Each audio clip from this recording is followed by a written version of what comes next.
What's cracking, guys? Your boy Daniel DeBrocke here. Today, I'm going to talk to you about how to design the best strength training split. Now, the primary objectives of this video are first, to discuss population differences. This is an incredibly important component to understand because if we understand the basic differences, for instance, between males and females, between intermediates, advanced, elite, international elite athletes, if we understand how those things are going to affect volume and load tolerance, frequency, exercise selection, if we understand the bottlenecks, all of these things are really important because they inform the program design process. So understanding population differences is going to be really good for kind of getting us into the ballpark of where we need to be for our programming decisions. Then we're going to cover the specific needs of the lifter. We're going to look at a needs analysis. We're going to look at other relevant variables for the lifter to determine what specific things that we require in order to address bottlenecks, maybe staleness of training, injuries, buy-in, a whole host of other things that are really important to the training paradigm and performance-based athlete.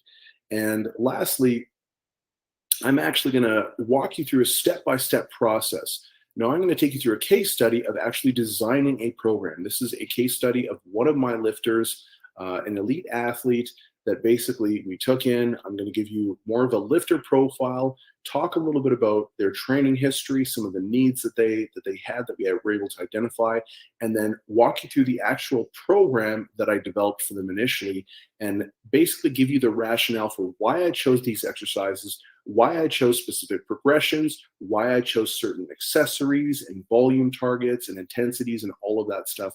And that way, you're going to be able to take all of the conceptual stuff and put it into an actual model where this makes sense, and you can understand and see visually the application of these principles that we're going to be discussing today. So when we're looking at population differences, let's start with sex differences. Now, it's really important to understand that when we're looking at population data, this is average. On average, these are the things that you see. Yes, it's absolutely possible to see an advanced athlete doing more volume than a novice athlete. Yes, it's absolutely possible for a female to be stronger than a male. Of course, that's possible. However, on average, when we're looking at population differences, we see specific trends that are really important for informing the program design process. So that's what we're going to go over, and it's really important to understand those distinctions. It's very, very important. So when we're looking at sex differences, what we see is, in general, males have more muscle mass, males are taller, males weigh more generally, they have higher absolute strengths, they tolerate volume and intensity less well than females, and they have higher testosterone levels. Now, of course, there are other differences that may be worth considering as well. However, these are the main ones that we're going to focus on because they pertain most to the program design process. When we're looking at novice lifters, okay, so we're looking at the experience level of the lifter. Generally speaking, novices require higher volume and intensity. They require greater frequency and greater exercise variety. Now, the reason for this is because as a novice, essentially novices are constrained by several things. The biggest one is going to be experience and technical ability. So because novices can't actually, they actually don't have the motor capabilities to express strength maximally, what we need to do is compensate by trying to get them to push harder. So driving the intensity up, driving the volume up, driving the frequency up so they can get more exposure to these movements and develop movement competency. And then also increase the scope of exercises that they're actually doing. And this is really important because movement variability is really, really important for developing movement competency over time. So when we're looking at all of these things, those are some of the main reasons why you're going to see novice lifters typically require more volume intensity and so on and so forth. Now when we move to an intermediate lifter, intermediates will generally require moderate to high volume intensity, frequency, and exercise variety, because again, they're still kind of in that novice to intermediate stage. They're not necessarily athletes who have yet mastered these movements and have developed tons and tons of muscle mass. They haven't really filled out their potential just quite yet. When we move on to advanced lifters, generally advanced lifters will require more moderate volumes, moderate intensity, moderate frequency, and more moderate exercise variety.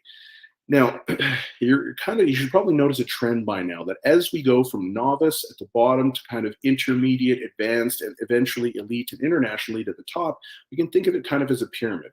And the higher up you climb in that pyramid or that hierarchy, generally speaking, you're going to require more attention is going to be required on the specific movements of your sport. In this case, powerlifting. More of your focus, more of your energy, more of your attention is going to be required for the squat, bench, and deadlift.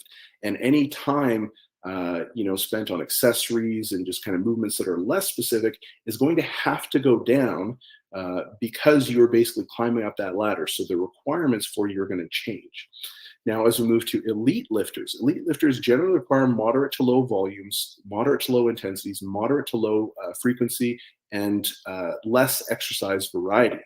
Again, when we look at what actually is going to drive performance, these are more specific movements like the competition squats and very, very close variations of those, right? You're not going to get an elite lifter getting, squat gains by doing leg extensions or lunges. It's just not really a thing, right? So they need to do movements that are more specific, and that's what's really going to drive the adaptation. It's not to say that leg extensions and lunges have no place in a powerlifting program. It just means that that's not going to be the primary driver of the adaptations, and therefore less attention is going to have to be focused on that the more advanced they become. Now, finally, we look at international elite powerlifters, and these are the ones that are going to essentially require lower volumes, lower frequencies, intensities, and less exercise variety. Now, it's really important to understand as well that these differences are also typically observed within subject versus subject to subject. Now, what I mean by this is if we compare an advanced athlete and a novice athlete, in most cases, the advanced athlete's going to have to do less volume than the novice in order to stimulate progress, right? So if we're looking at volume just as sets or sets times reps, right? The novice athlete's going to have to do more generally than the advanced athlete. But there are certainly going to be cases where someone who is a little bit more novice might actually be doing less than someone who's a little bit more advanced than them. And that's perfectly fine. Again, these are the differences between population differences and individual difference. However, when we're looking at a within subject design, so for instance, the same individual. So if we're just talking about me, as a novice, I required higher volume, intensity, frequency, exercise variety.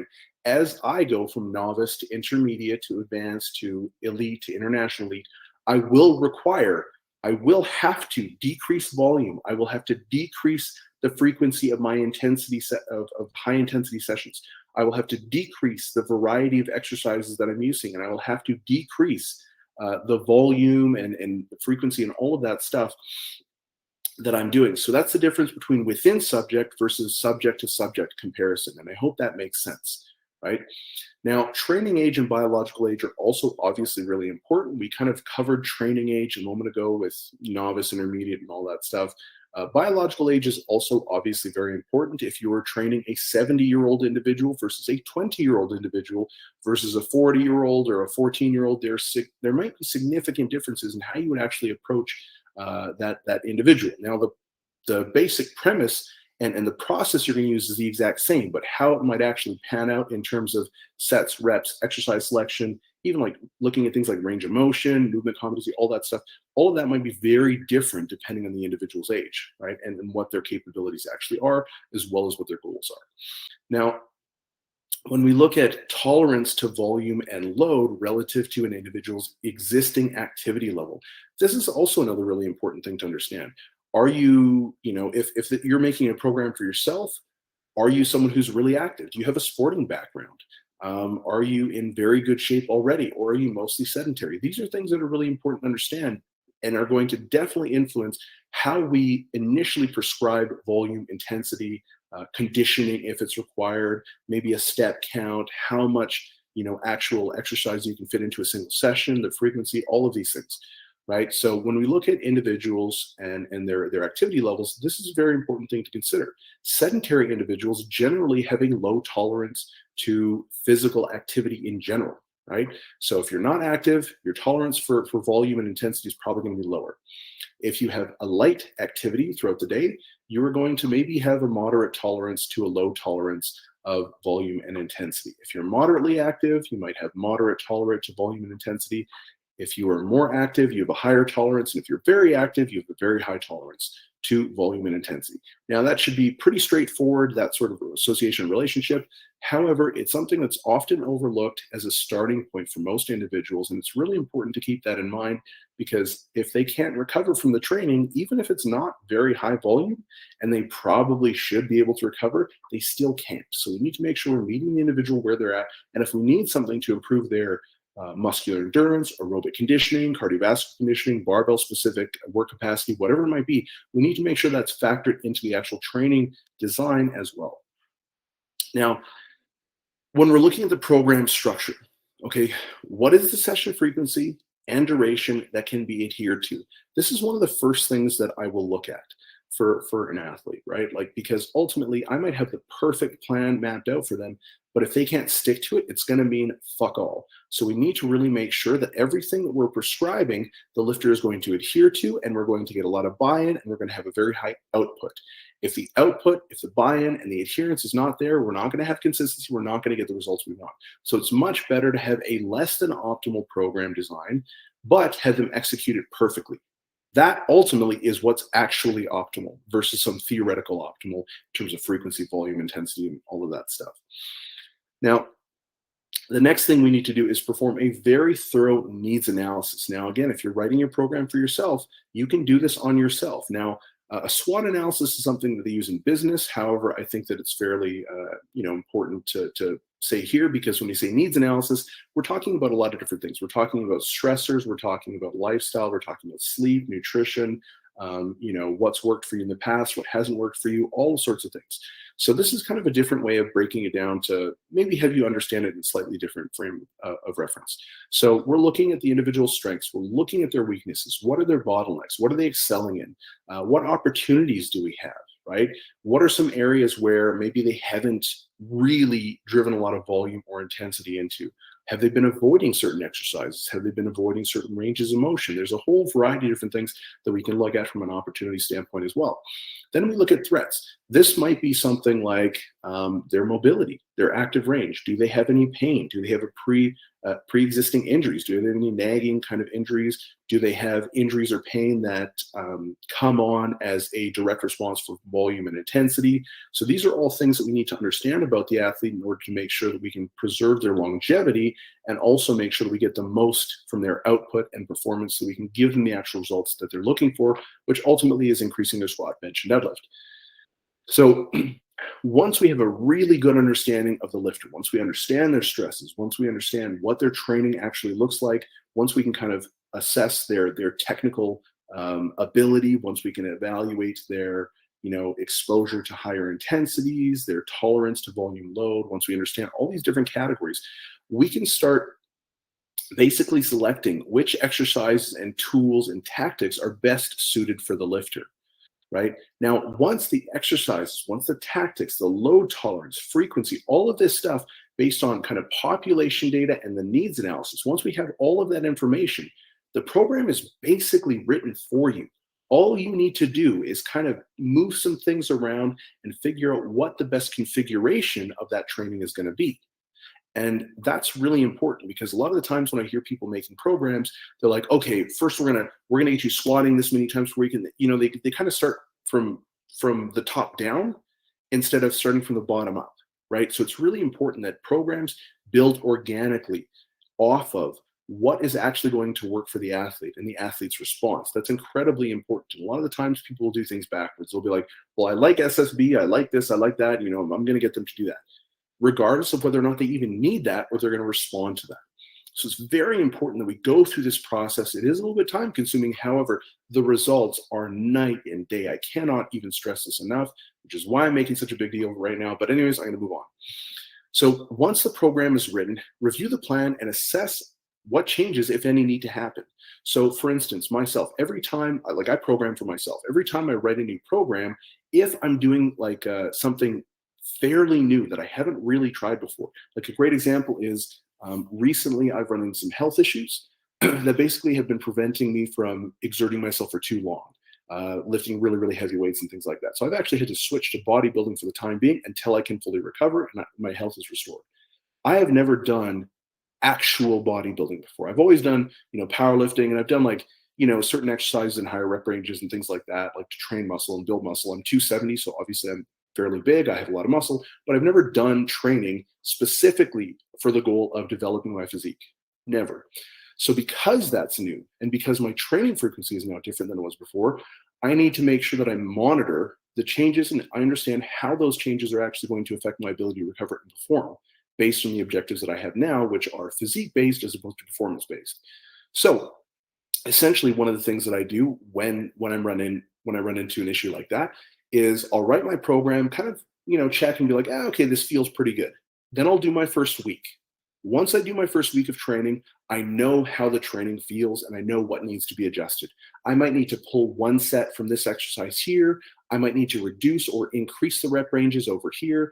I might swap one accessory out for another accessory. It's not very much, You're going to be pretty damn close once you get a little bit more experience with this process. So you're going to be pretty damn close on the mark.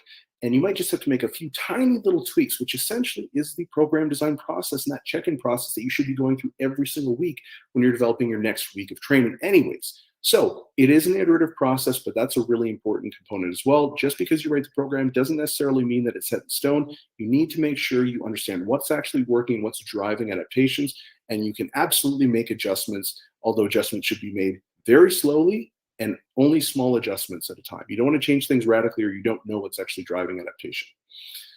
So now we actually get to the fun stuff. Now we're actually getting to the case study, looking at one of my clients and going over the actual program design process. So here's some basics about the lifter's profile. Now we're not going to get into a lot of the nitty gritty. There is a lot more stuff that normally would be covered in a needs analysis, because it's very, very thorough, very comprehensive. However, I'm not looking to divulge a bunch of personal information. So we're going to stick with some really, just a couple of really relevant factors that should make sense at this point, how it's going to affect the actual programming decisions.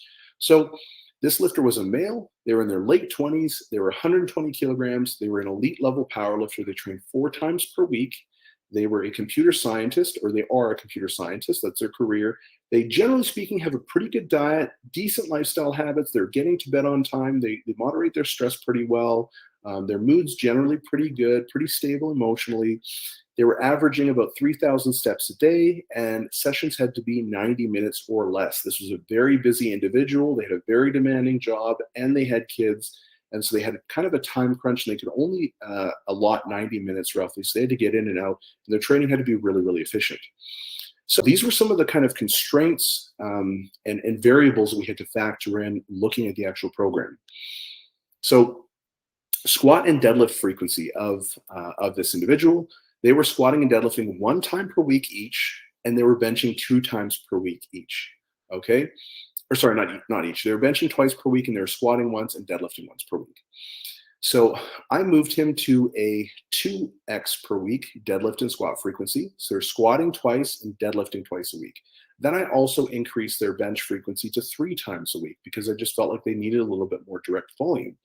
I also moved him to an A-B microcycle. So what this means essentially is that we actually have 2 different weeks, and it takes 2 weeks before we complete that actual microcycle. So instead of having 1 week of training, we have 2 weeks of training, and once you finish the 2 weeks, it just repeats again. You go week A, week B, week A, week B, week A, week B. And the reason I did this was for several reasons, essentially. One was to manage fatigue and allow for greater exposure to higher intensity of effort while minimizing absolute load on the bar, to reduce the amount of fatigue they're experiencing, as well as just kind of manage things a little bit more effectively with their training and their recovery. But we'll kind of get into that a little bit more once you get to the actual program and you can kind of see it for yourself. We increased his step count to 8,000 steps per day. This is incredibly important, especially for larger individuals. Larger individuals tend to have really shitty work capacity. Now, a lot of people say you don't need to be in shape for powerlifting, but that's not true. If you want to be a high-level powerlifter and you want to actually be healthy and have a long career, you should be concerned with your aerobic fitness. Aerobic fitness is incredibly important. If your aerobic fitness is suffering and it's actually limiting your ability to recover between sets or between training sessions, that's a big deal because it's hindering your performance and you're not going to be making as much progress, and it's just going to feel a whole lot harder during that process. So we also identified some of the primary bottlenecks that were stifling this individual, and I'm going to go through those once we get to the actual program component. Now, accessories were designed for essentially to address a handful of things. So first, we wanted to increase their actual aerobic and work capacity. Next, we wanted to address any imbalances, keep him healthy, and assist in the primary lifts. This particular individual experienced knee pain as well as shoulder pain every time he tried to kind of push volume and intensity up a little bit. So anytime he was kind of moving into, like an intensification phase just before his actual peak, he'd start getting a little beat up, a little worn down, and that was really a hard thing for him going into a competition.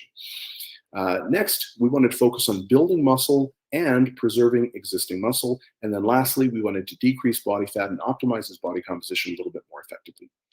So these are the first 2 days of his training split. So essentially, I had him on a 4-day per week training split.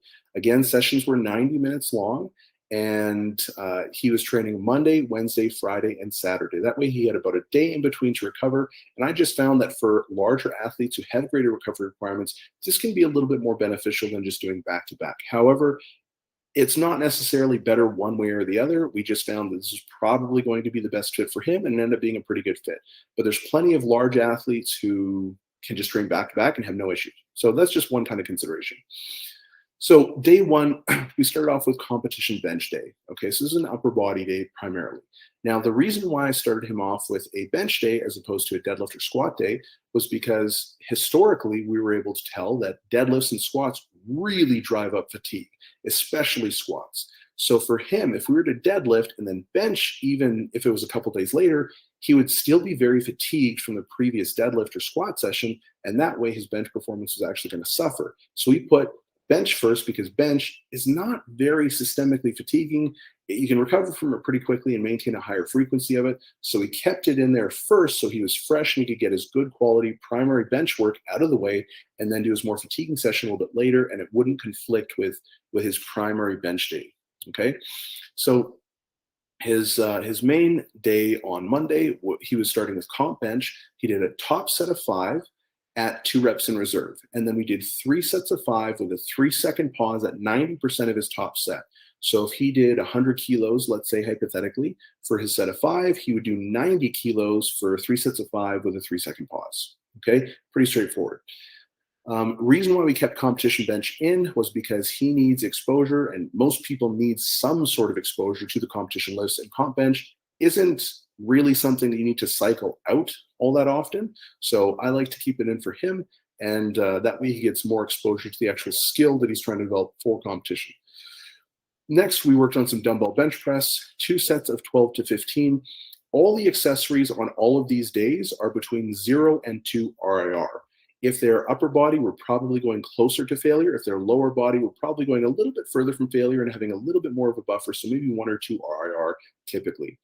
Okay, so dumbbell bench press, we're basically almost going to failure for the 2 sets, 12 to 15 reps. So that's going to stimulate a little bit more hypertrophy. We're getting direct work on the pecs because for this particular individual, we identified one of the bottlenecks being insufficient chest strength and chest muscle mass. So he was actually failing right off the chest. It was not due to any technical issues or errors like that. So we needed to really strengthen his chest. So we have a lot of direct work training his chest specifically.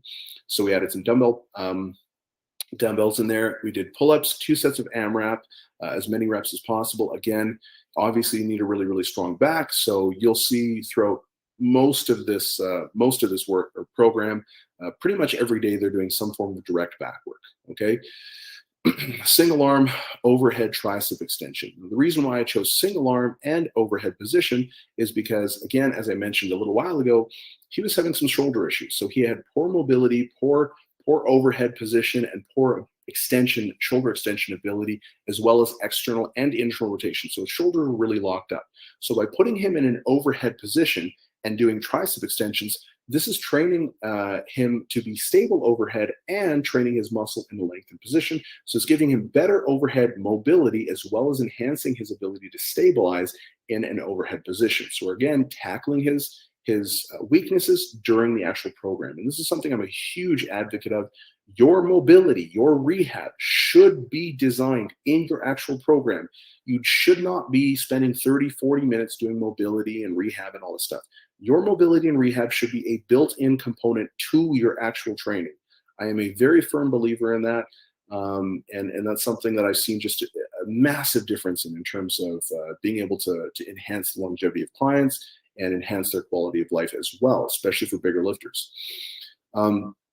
We switched to incline dumbbell curl right after that, 2 sets of 12 to 15. Again, we said that he had poor shoulder extension capacity, so we put him in shoulder extension by doing an incline dumbbell curl. So he's sitting back, his arm is behind him, it's extended, and we're training the biceps in kind of a lengthened position, so we're mobilizing the shoulders a little bit more.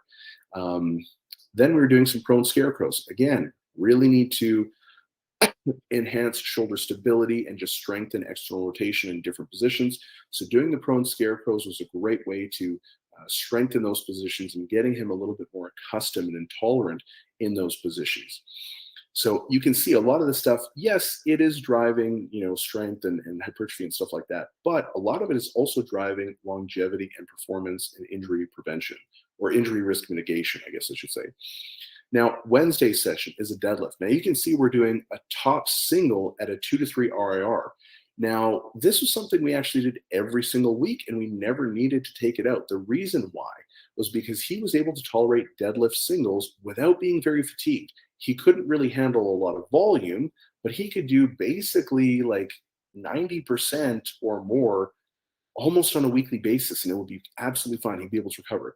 So we needed to find a good balance between exposing him to high intensities while also giving him enough volume to really progress. And so we found doing a top single at a 2 to 3 RIR was that perfect amount that allowed him to really get exposure to higher intensity, but then he did back off work at lower intensity that allowed him to still get some volume in without accumulating too much fatigue. So this ended up working pretty well for him. Again, he's a very large guy and he's very strong. So this was a way to kind of bypass some of the fatigue that he'd get if he was doing too much work at higher intensities while still getting more exposure to the actual skill of deadlifting. Then we moved to Swiss bar incline bench press. Now, as I mentioned, this is our second day of bench press because we moved him from a 2x per week frequency to a 3x per week frequency.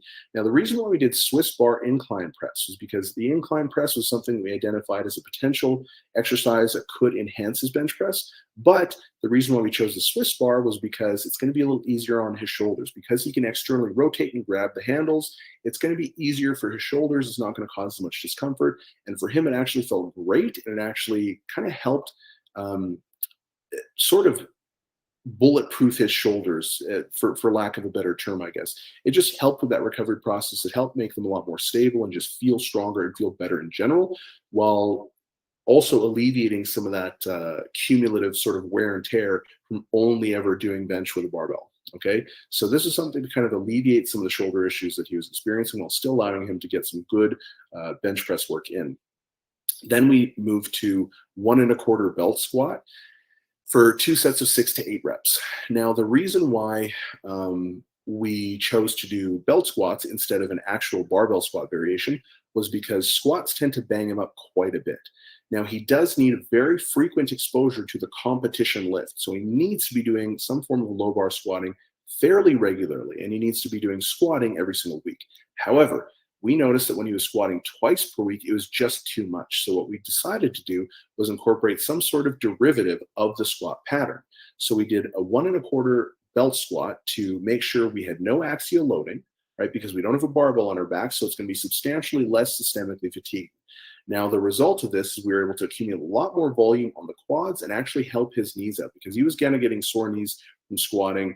And so this is something that we can get a lot more volume in that bottom range. So we're able to tax his quads. The load was lower because he's obviously not squatting with a barbell. So it's less cumulative fatigue. It's less axial loading. So this is really, really great for driving some strength in the quads, improving his knee extension strength without the same amount of fatigue that you get from doing a barbell squat. Reason why we're doing 1 1/4 belt squats is to get, again, a little bit more exposure on that bottom range because we were able to identify his quadriceps as kind of a weak link in his squat. So he lacked knee extension strength, so we needed to bias the quadriceps quite a bit more in his training than was actually occurring. Then we moved to single leg dumbbell RDL. This is an exercise that we incorporated because, again, he was experiencing some issues with his knees. And in his squat, he seemed a little bit unstable in that bottom position. Now, a lot of people experience instability in the bottom position. That is more of a skill issue most of the time, but sometimes it's also a strength issue. Now, for this individual, it was actually a little bit of both. They lacked the requisite skill to stabilize, but then they also lacked a little bit of strength in their posterior chain, specifically their hips and hamstrings. And so by doing the single leg dumbbell RDLs, we're also doing them contralateral, which basically adds an additional element, an additional anti-rotation element there, because we're only having a dumbbell in one hand. So it's wanting to rotate you down. So we're having to actually fight that. And so it's strengthening the hips in kind of an anti-rotation capacity while we're going into flexion and an extension of the pelvis, okay? Then we went to weighted ab rollouts. Ab rollouts, I think, are a great activity. I know a lot of powerlifters say, oh, I do all my ab training because I squat and deadlift, and that's fine, and you are getting tons of abdominal training. However, I still think in many cases it's beneficial for certain powerlifters to be doing direct abdominal training in addition to their squatting, deadlifting, pen lay rows, and whatever it is they're doing, okay? Now, Friday session. This was a Larson press. Now, if you remember in the beginning, I said the athlete needed to specifically develop more direct pec strength and muscle mass. So the reason why we're doing a Larson press is because we're actually increasing the range of motion. In a Larson press, your feet are out in front of you and you don't have an arch. You have a flat back. So this means we're increasing range of motion, we're decreasing mechanical advantages, and so we're increasing loading demands on the pecs themselves. And by doing so, we're actually going to have to reduce the absolute load. So by reducing the absolute load, but changing the exercise, we can still have a very high intensity of effort while reducing the absolute level of fatigue that's associated with that high level of effort. From there, we were doing some volume. So again, we're looking to build up a bunch of volume. The reason why we're doing more volume towards the end is because we want to keep our strength and skill stuff first, and the volume towards the end, because volume is generally going to be a little bit more fatiguing than high intensity for most powerlifters, right? Weighted dips. So we'd start doing some weighted dips. Again, train the shoulders, train the triceps, train the pecs.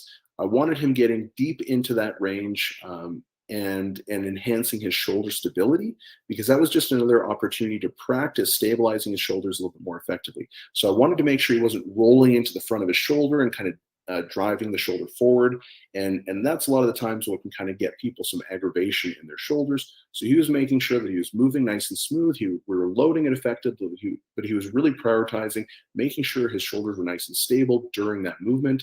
Again, this is one of those exercises that's kind of multi-purpose or dual purpose, where we're looking at driving some strength, driving some hypertrophy, but also doing it from a corrective and preventative standpoint.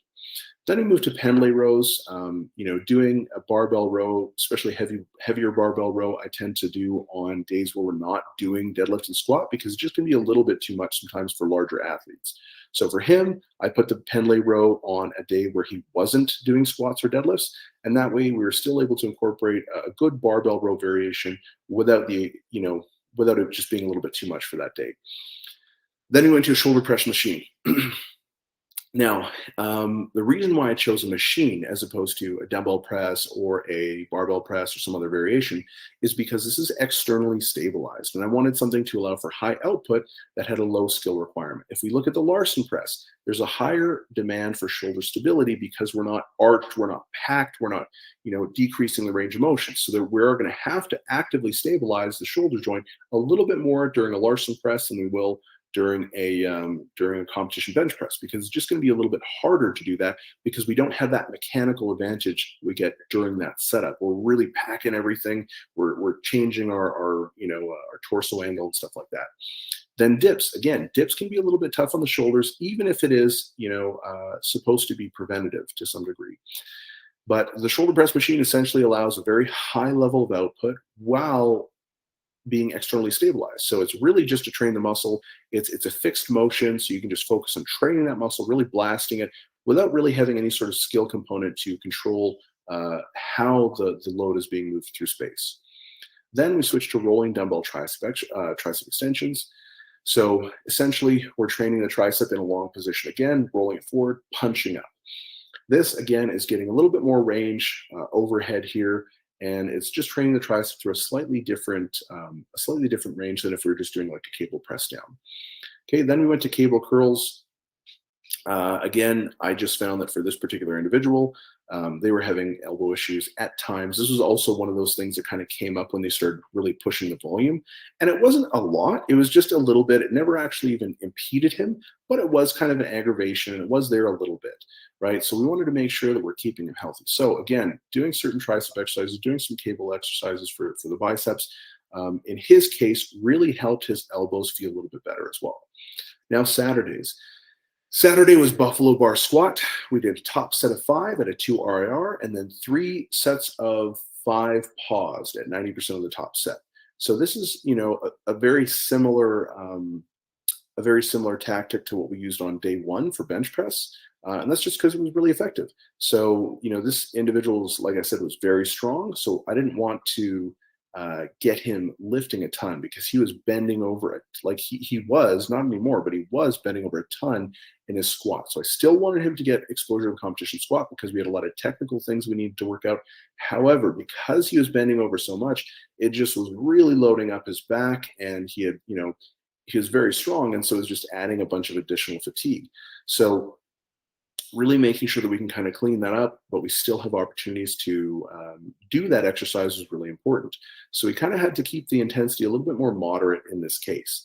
Then we moved to 2-inch deficit stiff leg deadlifts.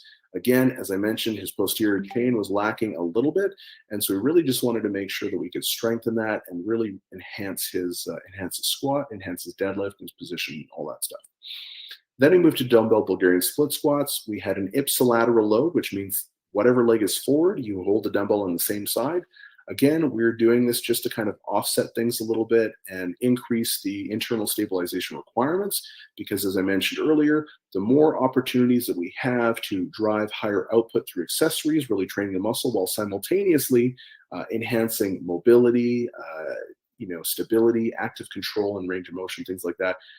We need to take those opportunities. So in this individual's case, they were lacking stability at the bottom of the squat. And so I wanted to, again, do something that's going to offset them. So you have to really pay attention to stability, especially at the bottom where it's going to be a little bit more challenging. And again, ended up being fairly effective for them and really helped drive, again, a little bit more of that quad strength that we were looking for as well. Then I did chest supported rows, 2 sets of 10 to 12. And again, the reason why I did chest supported rows versus a Pendlay row, I kind of mentioned this earlier. After the buffalo bar squat and the stiff leg deadlifts, this guy's back was toast. So I didn't want him to have to do like a cable row or a barbell row where his low back was going to have to stabilize. I knew it was going to be really fatigued by that point. He's a very big guy, so these things affect them a little more than a smaller lifter. So we had a chest supported row so we could really just focus on targeting the lats and the upper back, and not so much worry about his low back or anything like that kind of burning out. Now, I did mention that I had this particular lifter on an A-B microcycle. So everything in this program stays the same. The only thing that changes is buffalo bar squats becomes front squats. That was it. The reason why I did that was, again, because squats were really, really fatiguing on this individual, and front squats were basically going to tax this individual in a way that was going to reinforce his strengths and really expose his weaknesses. So as I mentioned earlier, this lifter would tip forward a lot in his squat. So what happens if you tip forward during a front squat? You're going to dump the bar. So essentially we're putting him in movements that are going to punish his technical faults and force him to load the movement in the way that we want him to load it. So doing the front squat was a great way to keep output really, really high, keep intensity of effort really high, but reduce the absolute loading so his fatigue wouldn't go through the roof, while simultaneously addressing some of his more technical deficiencies that we really needed to build up in order to get the most out of his squat in this training. All right, so that was the only thing. Even the sets, reps, and intensities and all that stuff, all that was the same. We just changed buffalo bar squat to front squat. And the reason why we did buffalo bar squat as opposed to a low bar squat, I don't think I mentioned this earlier, was because, as I mentioned, he had shoulder issues when things got a little bit when we pushed volume a little bit too much. So we really wanted to make sure that that we were able to do something that was allowing him to maintain a high enough exposure to the competition list, or at least something very, very close. And buffalo bar squat is very close to a low bar squat. But it was allowing him a little bit more room so it wasn't banging up his shoulders as much. And he could do that every other week, and there was no issue, right? So it ended up being a really great choice for him. Now, what were the results? I just talked about a lot of different stuff that we did, but what was the actual tangible result that we were able to measure from that? So first off, tolerance to pressing motions increased, permitting him to train at a higher output more frequently without actually accumulating pain, discomfort, or anything. That's really important because if you've ever lifted through pain, it's definitely going to impede your performance and it's going to slow down the process. Plus, it's just going to be miserable for some people, right? Like no one likes to be in pain. So it's just annoying and we're able to clear that up, which is great. Now, after 4 weeks, this led to hitting new rep PRs almost weekly, which is insane because he is an elite athlete, right? So hitting rep PRs, he's not hitting 1 rep maxes. He's hitting, if you look, he's doing 5s. So let's say hypothetically he started out doing 100 kilos for 5, and that was a 2 RIR. Well, maybe the next week he could do 102 kilos for 5 reps, and that was also a 2 RIR, like an honest 2 RIR, right? And then almost week over week, he was just able to hit, bench press PR after bench press PR. If he wasn't increasing weight, the RPE just seemed to, the RIR just seemed to increase. And so it was just getting easier, moving faster. So he was getting substantially stronger week over week, and he wasn't feeling the same kind of fatigue or wear and tear on his shoulders and on his body because we were addressing a lot of those issues through the actual program design. After 6 weeks, he was able to consistently deadlift his old max for his top single at an RPE 8. That's bananas. Okay, so he was making crazy progress in his deadlift. So again, being able to deadlift his old max week after week and have that be an RPE 8, you've just turned your old max into your new, triple, right? So that was a huge amount of progress for his deadlift. Again, that happened just, I believe, at the 6-week mark, okay? Now, his aerobic and specific work capacity increased and his recovery improved and was therefore able to maintain higher levels of output during training. So previously, his training sessions were longer. He would have really high output initially, and then he'd kind of drop off and sort of slack off on his accessories and secondary movements and just sort of be like a little bit kind of dragging his ass a little bit. But because we're able to get his step count up, because we're able to kind of shortened his rest period for some accessories and did things like that to increase his work capacity and his aerobic capacity. And so because of that, he was actually able to tolerate more in a shorter period of time. So his ability to tolerate higher density of work went up. His ability to recover from set to set, from exercise to exercise, and even from training session to training session increased, which means he was fresher for each training session, he was fresher for each exercise, and we're able to get higher output out of him for every single one of those, which over time accumulates to a lot of benefits. Now, this is something that's not necessarily related to his performance. However, I do think it's very relevant to bring up. In his life outside the gym, he just felt better. He was less fatigued. He was less restricted. He felt more athletic and generally more mobile for his size. Now, if you're not a super heavyweight, that might not seem like anything. You're like, well, what the hell are you talking about, right? However, I'm 270, and I can tell you definitively that being very, very big can suck when it comes to just daily life. Right? It's hard to wipe your ass. It's hard to, wash your back. Like just basic general daily things like walking up a flight of stairs can be a lot more difficult if you're out of shape because you're carrying a ton of extra weight. So making sure that he actually had the, work capacity, the conditioning to do these things and not fatigue. And then we were attacking his mobility. We were attacking his ability to rotate and just move in different planes and just feel more mobile and more stable in different movements was really important for just improving his quality of life. And that is something that's actually really, really important. For very obvious reasons, right? So basically that was the outcome that we saw from him.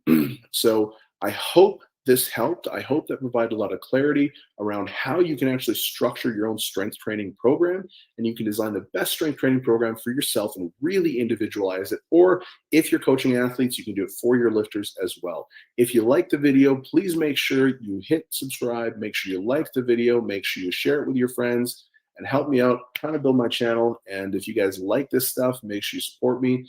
And yeah, basically it, man. So hopefully you guys took something from it, and I'll see you on the next video.